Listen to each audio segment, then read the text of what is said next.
आपकी अविरल भक्ति, आपका विश्वास, आपकी दृढ़ता आपको परमात्मा के करीब में ले जाती है।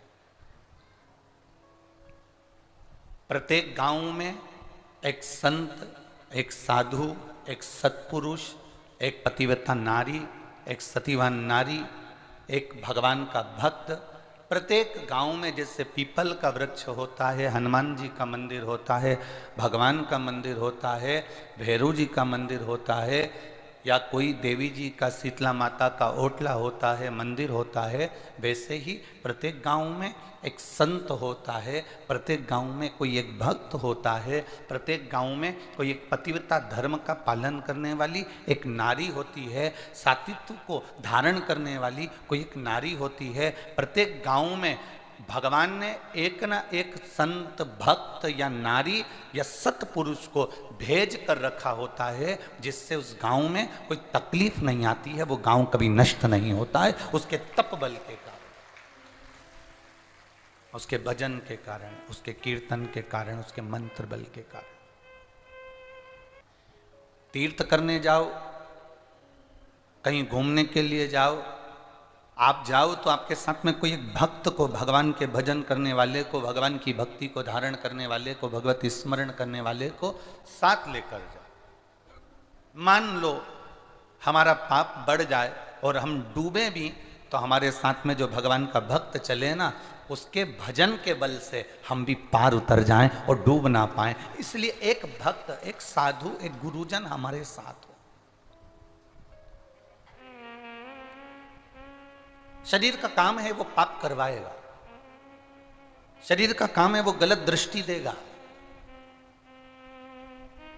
शरीर का काम है वो गलत जगह पर ले जाएगा, शरीर का काम है वो गलत विचारों को देगा, शरीर का काम है वो गलत सोच भी प्रदान करेगा। पर आपका काम क्या है, आपका कार्य क्या है? भगवत भजन की ओर तल्लीन रहना। आपका कार्य क्या है? भगवत स्मरण की ओर तल्लीन रहना।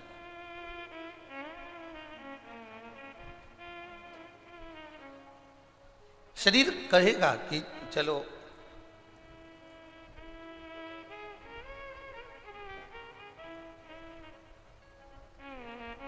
थोड़ा मदिरा की दुकान तक हो जाए, शरीर कहेगा चलो थोड़ा मांसाहार की दुकान तक हो जाए, शरीर कहेगा थोड़ा होटल तक हो जाए, शरीर कहेगा कहीं वैश्यावृत्ति की ओर गलत और पर मन चलें।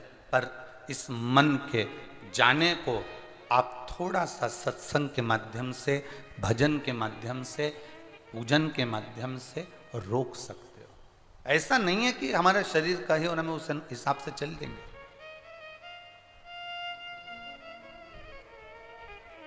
महाराज,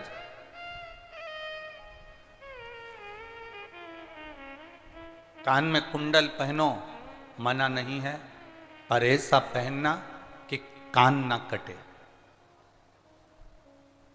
कान में कुंडल पहनो मना नहीं, पर ऐसा पहनना कि कान ना कटे। नाक में नथनी पहनना, नाक में लौंग पहनना, पर ऐसी पहनना कि नाक, जम के बोलो जरा, ना कटे। मना नहीं।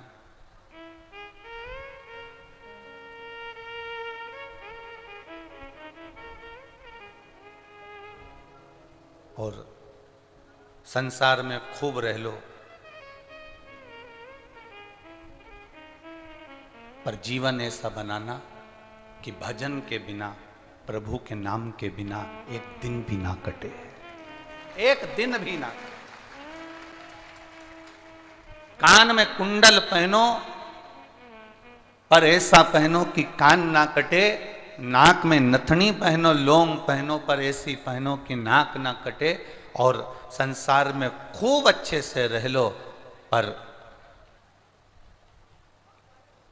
अपने जीवन को ऐसा बनाना कि भगवान के भजन बिना, भगवान के पूजन के बिना, एक लोटा जल के बिना हमारा जीवन ना कटे। जब तक मैं मंदिर ना जाऊं तब तक मेरा मन ना लगे, जब तक मैं भगवत भजन ना करूं, जब तक मैं भगवत स्मरण ना करूं, तब तक मेरा चित्त ना लगे, तब तक मेरा मन बेचैन रहे जाने को भगवान की भक्ति की ओर।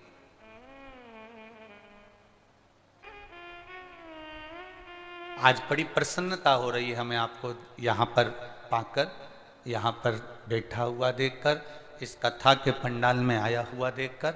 खुशी की बात इसलिए है क्योंकि हमारे यहाँ जब भंडारे का प्रसाद बनता है सीहोर में, या हमारे यहाँ पर जो भंडारा चलता है, तो भंडारे का जो भोजन बनता है, भंडारे का जो प्रसाद बनता है, वो बड़े बड़े पात्रों में बनता है। और वो बड़े बड़े पात्रों को, बर्तन को उठाकर भगवान के सामने नहीं ले जाते हैं। बोलो, ले जाते हैं? नहीं। हमारे यहाँ क्या करते हैं, एक थाली में, कटोरी में जो भंडारे में भोजन बना होता है उसको थाली में लगाते हैं, भगवान को भोग लगाते हैं। वो थाली का जो प्रसाद है वो ले जाकर सारे बड़े बड़े जो बर्तन, पूड़ी, सब्जी, भजिया, पकोड़ा, नुक्ती, सेव जो बना होता है बहुत सारा, उसमें थोड़ा थोड़ा वो मिला देते हैं। मिलाते इसलिए हैं क्योंकि जो भगवान ने भोग लगाया, प्रसाद जो हो गया, वो हम उसमें डालेंगे तो वो भी जम के, बोलो जरा, प्रसाद हो जाएगा। तुम्हारे यहां भी ऐसा होता है? होता है ऐसा कि इतने बड़े बड़े भगोने, बड़े बड़े बर्तन भंडारे के भगवान के सामने नहीं ले जाते क्योंकि वो भंडार गृह में रहते हैं। बस एक थाली में भोजन लगा कर ले जाते हैं, भगवान को भोग लगाते हैं, वही उठाकर फिर उन प्रसाद में, उन भोजन में मिला देते हैं। तो सारा की सारा जितना भोजन है वो प्रसाद बन जाता है। बस ये देखकर प्रसन्नता हो रही है कि आप भी वो भोजन की थाली हो जो यहाँ आई हो, और भोजन भोग लगने के बाद, भगवान की कथा सुनने के बाद, शिव महापुराण को सुनने के बाद जब आप भी अपने गांव में जाओगे तो मुझे विश्वास है पूरे गांव को प्रसाद बना दोगे। जाते से ही पूरा गांव स्वच्छ हो जाएगा। आपके थोड़ा सा भोग लगता है और वो बड़े बड़े बर्तन में थोड़ा थोड़ा डाल दो तो प्रसाद हो जाता है। उसी तरह तुम जिस जिस गांव से आए हो, जिस जिस कॉलोनी से आए हो, जिस जिस सोसाइटी से आए हो, जिस जिस जगह से आए हो, जब कथा सुनकर जाओगे तो तुम्हारे शरीर में यहाँ की रज, तुम्हारे शरीर में भगवान शंकर का श्री शिवाय नमस्तुभ्यम जाप, तुम्हारे शरीर में ओम नमः शिवाय, तुम्हारे शरीर में राम कृष्ण भजता हुआ इस शरीर में जब तुम्हारे गांव तक जाएगा, तुम्हारे गांव में पहुंचो तो समझ लेना कि बड़े वाले बर्तन में ये प्रसाद डल गया तो पूरा बर्तन प्रसाद हो गया। गांव में पहुंचते से सब शिव भक्त हो गए। तुम्हारे जाते ही सारे की सारे शंकर के भक्त हो जाएं। तुम्हारे जाते ही तुम अपने मंदिर में, देवालय में, शिवालय में श्री शिवाय नमस्तुभ्यम बोल बम का नारा है। तुम्हारे मुख से जब आप स्मरण करो, तुम्हारे मुख से जब आप गुंजायमान हो, तुम्हारे मुख से जब आप मंत्र जाप करो, नाम जाप करो, और तुम्हारे गांव के लोग भी तुम्हारे मुख का दर्शन करें। विद्येश्वर संहिता शिव महापुराण में लिखा है, श्री शिवाय नमस्तुभ्यम बोलने वाले का केवल मुख का दर्शन करा जाए तो हजारों अश्वमेध यज्ञ का फल प्राप्त हो जाता है। ये शिव महापुराण की विद्येश्वर संहिता कह रही है। ये शिव महापुराण की विद्येश्वर संहिता वर्णन कर रही है।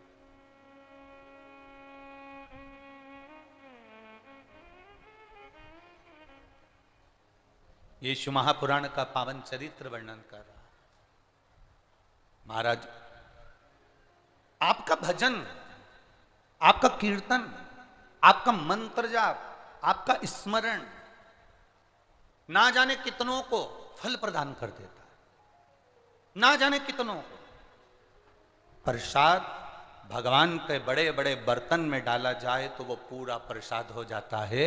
एक व्यक्ति भी अगर शिव महापुराण की कथा सुनकर अपने गांव में जाता है तो पूरा गांव शिवमय हो जाता है, शंकर का धाम बन जाता है, शिव तत्व को प्राप्त करने वाला बन जाता है।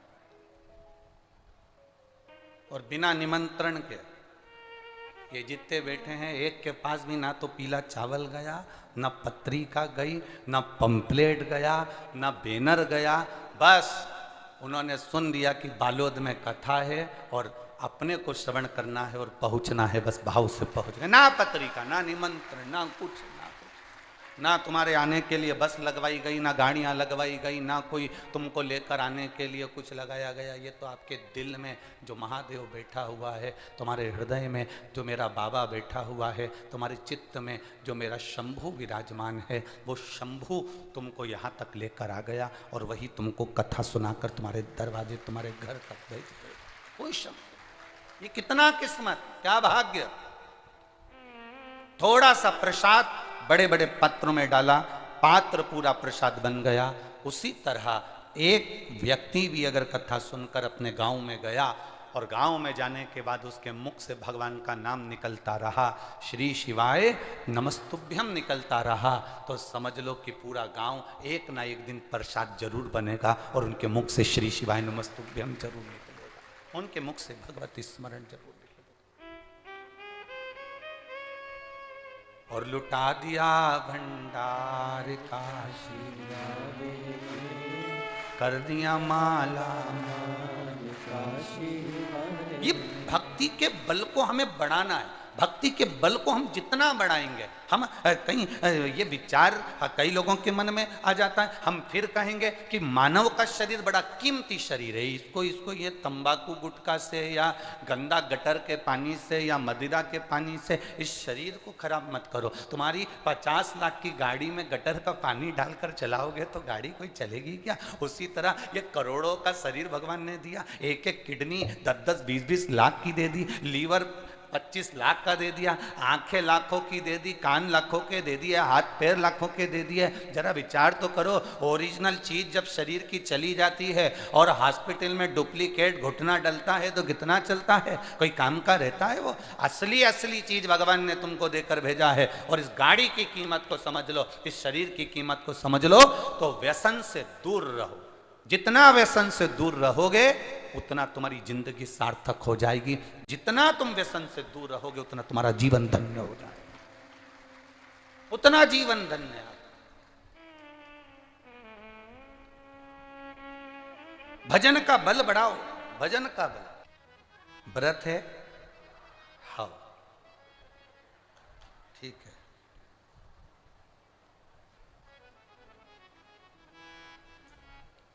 बहुत सारे लोग हैं, कई लोगों को हमारी बात बुरी भी लग जाए, कोई भरोसा नहीं, और लग जाए तो लग जाए। आग लगे बस्ती में, लग जाए तो लग जाए। कई लोग हैं गूगल पे सर्च कर रहे हैं, कई लोग हैं यूट्यूब पे सर्च कर रहे हैं, कई लोग हैं फेसबुक पे सर्च कर रहे हैं आज कौन सी एकादशी है और एकादशी के साथ में आज क्या खाऊं, इस एकादशी में क्या खाया जाता है। कई लोग सर्च कर रहे हैं। प्रदोष का व्रत है, प्रदोष के व्रत में आज मान लो मंगलवार का प्रदोष है, मान लो सोमवार का प्रदोष है, मान लो गुरुवार का प्रदोष है, तो प्रदोष में मैं क्या खाऊं, आज के व्रत में क्या खाया जाए। लोग नेट पर सर्च करते हैं, लोग गूगल पर सर्च करते हैं, किताबों में ढूंढते हैं, पोथी पुराणों में ढूंढते हैं क्या खाया जाए।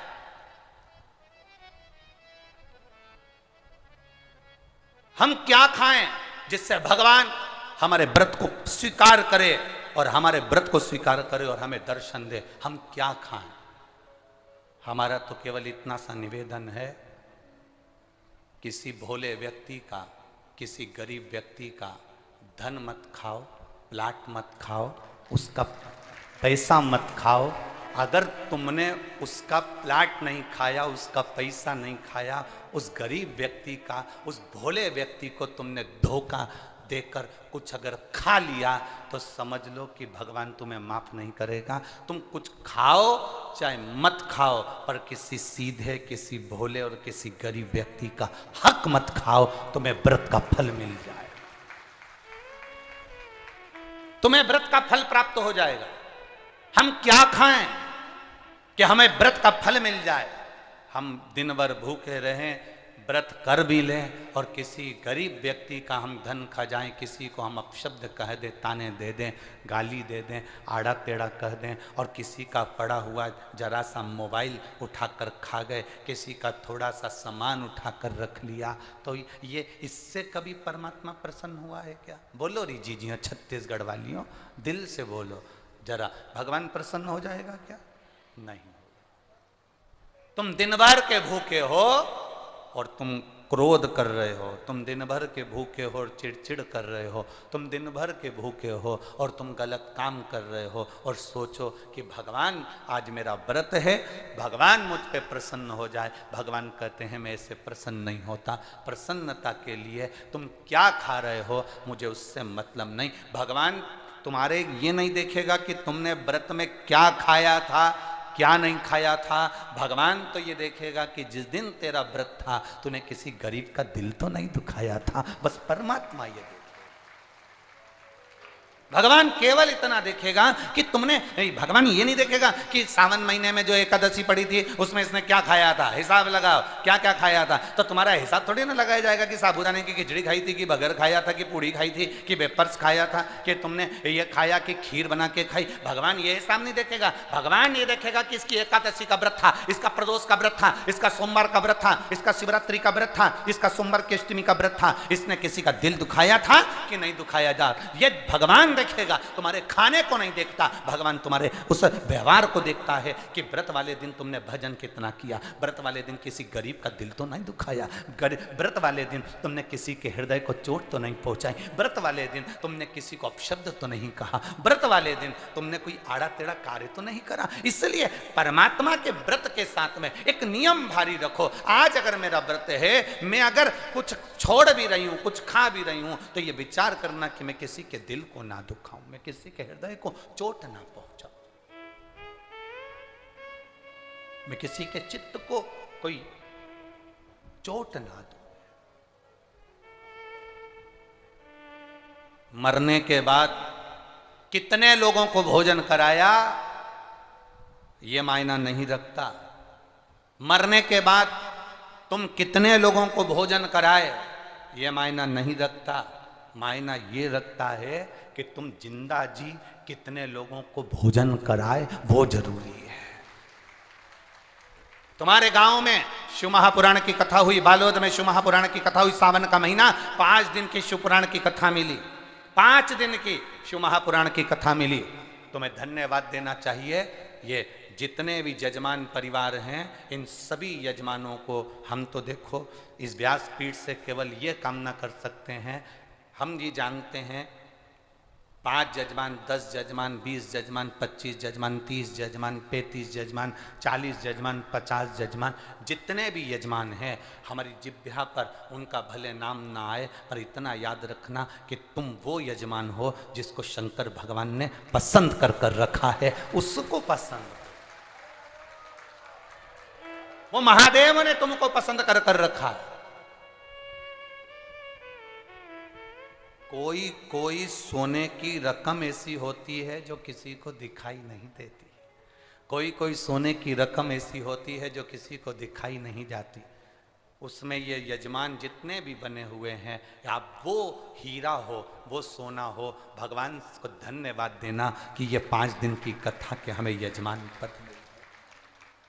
हम अगर थोड़ा बहुत देकर भी अगर कहीं यजमान पद प्राप्त करे तो ये उसकी उदारता होगी, कुछ तो उसने कृपा करी होगी जो हमारी जिंदगी संवार दी होगी। नाम मूल नहीं है, बैनर मूल नहीं है, शब्द मूल नहीं है, मूल है आपका किया गया समर्पण।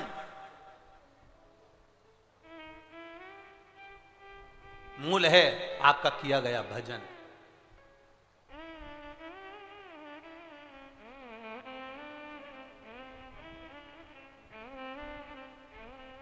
मूल भगवत स्मरण है।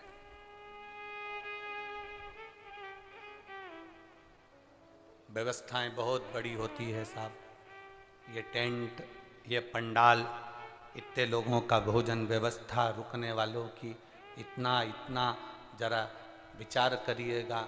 आज के ज़माने में इतनी व्यवस्थाएं करना बहुत कठिन होता है, पर यजमान लोग जब आपस में जुड़ते हैं और जब हमारे गांव का, नगर का भाग्य प्रबल होता है, तब जाकर ये शिव पुराण की कथा अपने नगर में होती है। तब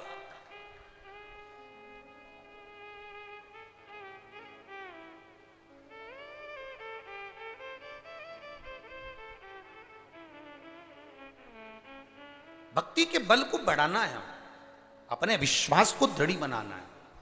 मरने के बाद कितने लोगों को भोजन कराओगे? मरने के बाद तुम्हारा बेटा कितनों को भोजन करा रहा है? मरने के बाद तुम्हारी बहू कितनों को साड़ी दे रही है? मरने के बाद तुम्हारी बहू कितनों को सुहाग सामग्री दे रही है? मरने के बाद तुम कितनों को भोजन करा रहे हो, वो जरूरी नहीं।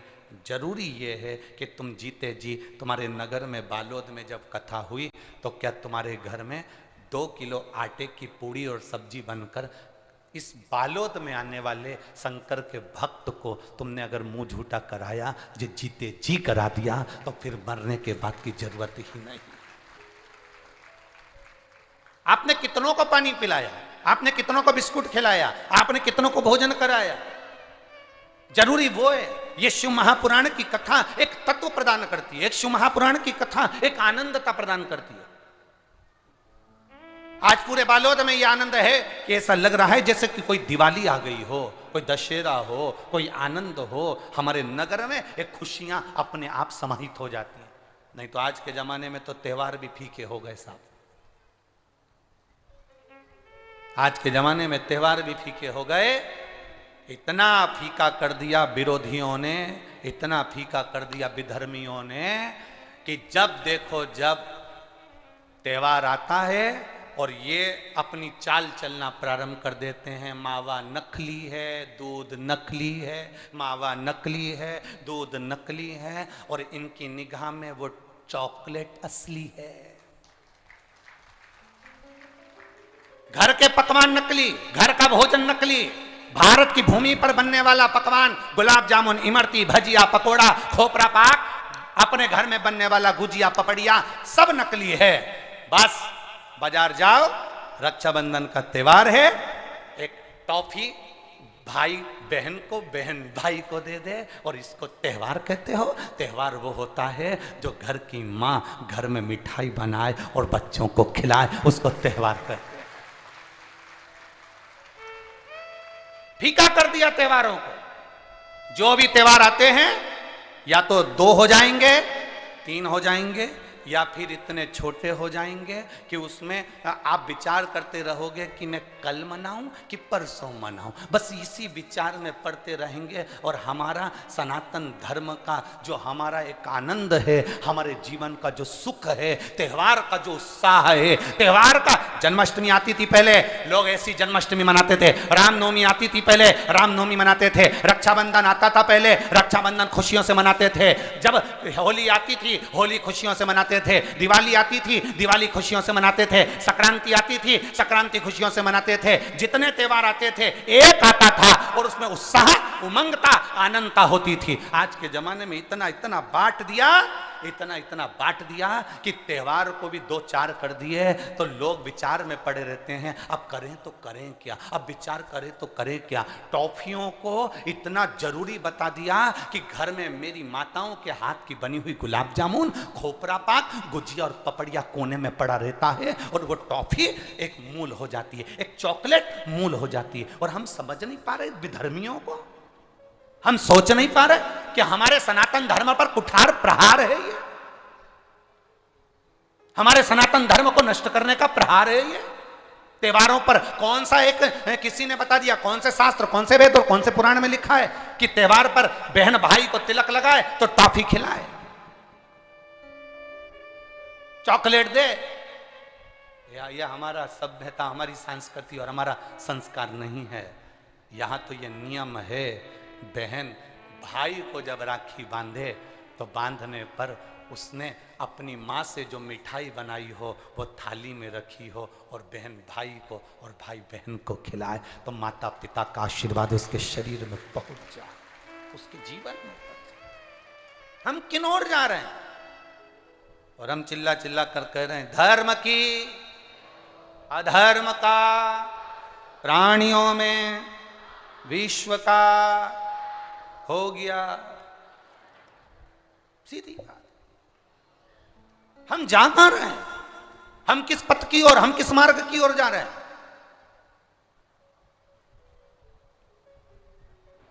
भ्रम में पड़ गया, विचारों में पड़ गया, हम भ्रमित हो रहे हैं। भ्रमित। एक ने कह दिया सियोर वाला महाराज कहता है शंकर जी पे चढ़ा हुआ जल पीना चाहिए। सियोर वाले महाराज कहते हैं बेलपत्री चढ़ी हुई खाना चाहिए। फिर कहीं का आ गया जिसको सियोर वाले महाराज का विरोध करना था, उसने कह दिया ना जल पियो ना बेलपत्री खाओ, नहीं तो तुम्हारा जीवन ऐसा हो जाएगा। ये विरोध शास्त्र का नहीं है, ये सियोर वाले महाराज का है कि इन्होंने अगर बोला है तो उसका विरोध करना। इन्होंने बोला दुर्वा चढ़ाओ, उसका विरोध करना। इन्होंने बोला चावल चढ़ाओ, इसका विरोध करना। और दुनिया के लोग उनके झाले में पड़ जाते हैं। हमारा निवेदन है, ना तुम सीहोर वालों की मानो ना तुम किसी की मानो। गीता प्रेस गोरखपुर की शिव पुराण बाजार से लेकर आओ, उसको दिल से धीरे धीरे पढ़ो, उसमें सब मिल जाएगा तुमको जो सीहोर वाला अपनी व्यासपीठ से बोलता है। स्कंद पुराण लाओ, नर्मदा पुराण लाओ, लिंग पुराण लाओ, देवी भागवत लाओ, ब्रह्म विवर्त पुराण लाओ, सारी पुराणों को घर में लाकर रखिए और एक एक पुराण का धीरे धीरे अध्ययन करो कि सियोर वाला महाराज कहीं अलग जगह से तो नहीं बात रहा। एक एक पुराण का अध्ययन करो। केवल फेसबुक, यूट्यूब और मोबाइल पर ज्ञान नहीं मिलता कि आप थोड़ी देर खोल के बैठकर आपने ज्ञान ले लिया, ये तो हमने पढ़ा था शास्त्र में। ऐसा शास्त्र को पढ़िए, वेद को पढ़िए, अपने पुराणों को पढ़िए, उसका अध्ययन करिए कि बेलपत्री का चरित्र कहां वर्णन करा। एक बेलपत्र दान का जो वर्णन हमारे शास्त्रों में किया गया, एक वृक्ष लगाने का फल हमारे शास्त्रों में कहा गया, एक भूखे व्यक्ति को भोजन कराने का फल हमारे शास्त्रों में कहा गया, उसको पहचानिए। एक नवयुवक लड़का अपने पिता के सिंहासन पर बैठ गया तो उसने अपनी प्रजा से पूछा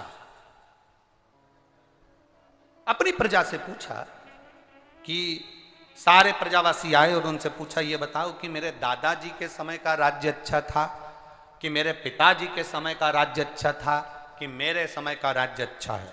जितने लोग मेरे नगर के बुजुर्ग बड़े जो बैठे हैं, सभा में जितने बैठे हैं, सब बताओ मेरे पिता के समय का राज्य अच्छा था कि मेरे दादाजी के समय का राज्य अच्छा था कि मेरे समय का राज्य अच्छा है, ये बताइए।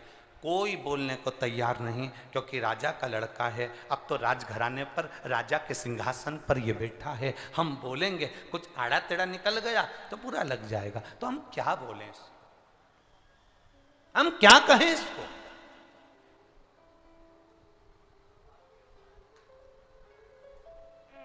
हम क्या वर्णन करें इसको, नहीं बोल, क्या बखान करें हम इसको। कोई नहीं बोला। तब एक बुजुर्ग, एक बूढ़ा सा व्यक्ति बोला, महाराज मैं कहना चाहता हूं। राजा ने कहा खुशी खुशी बोलिए। हमारे दादा के समय का राज्य अच्छा था, हमारे पिताजी के समय का राज्य अच्छा था कि हमारे समय का राज्य अच्छा है, बताओ।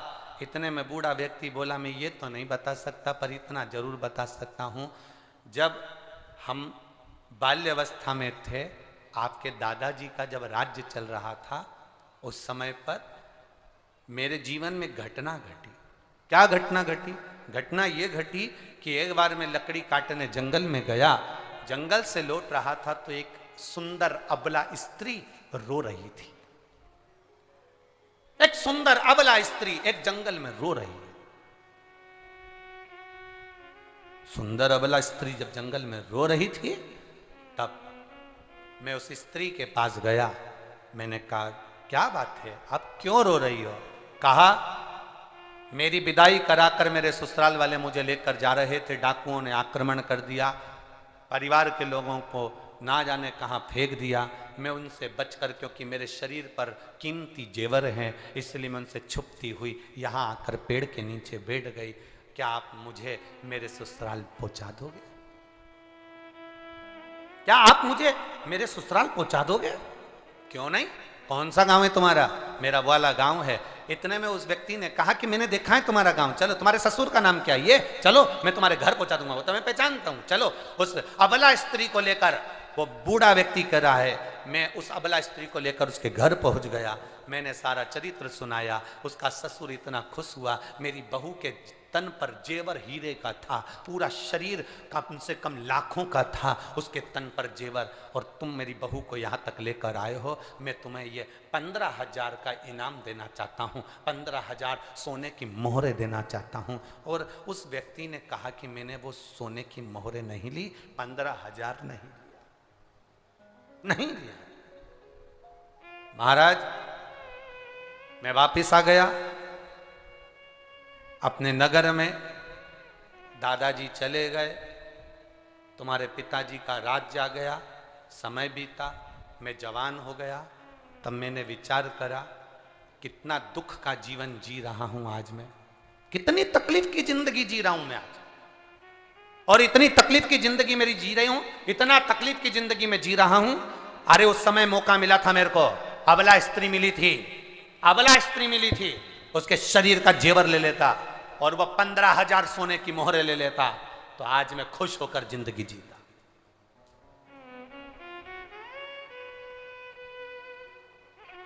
आज मैं खुश होकर जिंदगी जीता। उसके शरीर पर इतना महंगा जेवर था, सब छुड़ा लेता, कौन देख रहा था मुझे, और मैं सोने की मोहरे भी ले लेता। महाराज आज मैं आपके राज्य पाट में हूं, आज मेरे मन में इतना दुख होता है क्योंकि मेरे पास कुछ नहीं है। मेरे मन में आया कि उस अबला स्त्री को भी मैं अपना बना लेता और अपनी पत्नी बनाकर रख लेता। सुंदर बहुत थी, युवान थी, और पैसा भी पूरा ले लेता और जेवर भी पूरा ले लेता। महाराज आज मैं करोड़ों में खेल रहा होता। तो इतने में राजा के लड़के ने पूछा, तुम हमें कहना क्या चाहते हो? बस बूढ़े व्यक्ति ने कहा, मैंने दादाजी का राज्य बता दिया, पिताजी का राज्य बता दिया, आपका राज्य बता दिया, अब इससे ज्यादा कुछ नहीं कह सकता। राजा के लड़के के आंख से आंसू बहने लगा। मेरे पिताजी ने मुझसे कहा था, जस राजा तस प्रजा, जैसा राजा होता है वैसी प्रजा होती है। दादाजी अच्छे मन के थे, इसलिए उस समय तेरा मन अच्छा था। पिताजी थोड़ी लोभ प्रवृत्ति के थे, उस समय पर तेरे हृदय में लोभ आ गया, और आज मैं युवान स्त्रियों को देखकर उन्हें अपना बनाने का भाव रखता हूं, इसलिए तेरे मन में वो भाव आ गया। तूने तीनों का बल एक ही कहानी में बता दिया कि तीनों का राज्य कैसा है, तीनों का राज्य कैसा है। हमारी सोच, हमारी वृत्ति, हमारा भाव, हम हमारे घर में रह रहे हैं, हमारे घर के बुजुर्ग की सोच क्या है, हमारे घर में भोजन बनाने वाले की सोच क्या है, हमारे घर में रहने वाले का विचार क्या है, हमारे घर में, हमारे गांव में, हमारे नगर में जो रह रहा है। अच्छा, नगर का कोई अध्यक्ष है, गांव का कोई प्रतिनिधि है, गांव का कोई मूल व्यक्ति है, अगर वो ठीक है, उसका भजन ठीक है, उसकी कार्यशैली ठीक है, उसका स्मरण ठीक है, उसकी भक्ति ठीक है, तो आपको भक्ति में मन लगेगा। और जो व्यक्ति कहीं ना कहीं डामाडोल है, तो आपका भक्ति में मन नहीं लग सकता।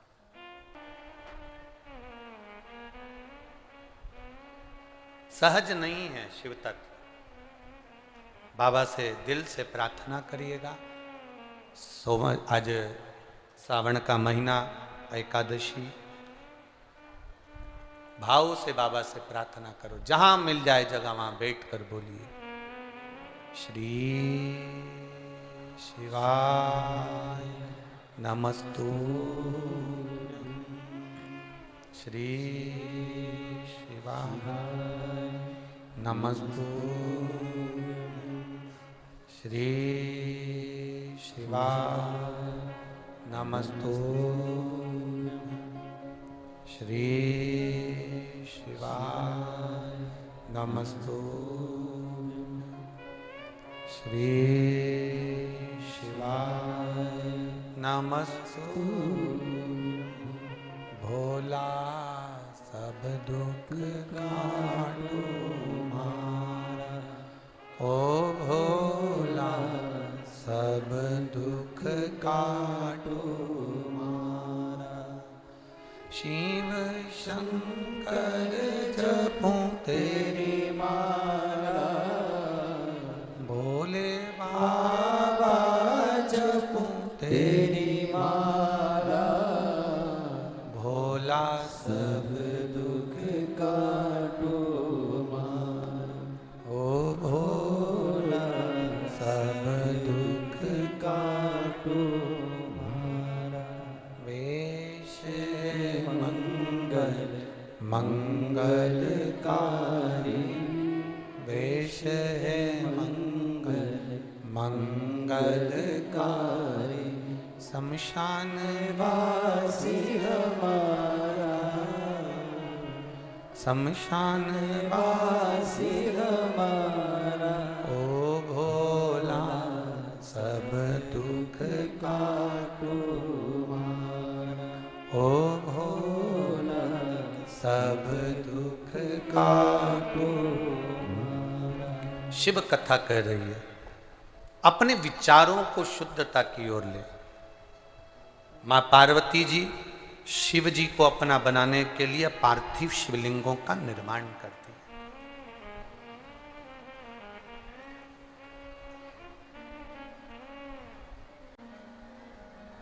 पीछे की आवाज खोलिए। मां पार्वती जी शिव जी को अपना बनाने के लिए पार्थिव शिवलिंग का पूजन कर रहे हैं, पार्थिव शिवलिंग का निर्माण कर रहे हैं। और पार्थिव शिवलिंग का निर्माण करना, पार्थिव शिवलिंग का पूजन करना सरल विषय नहीं है।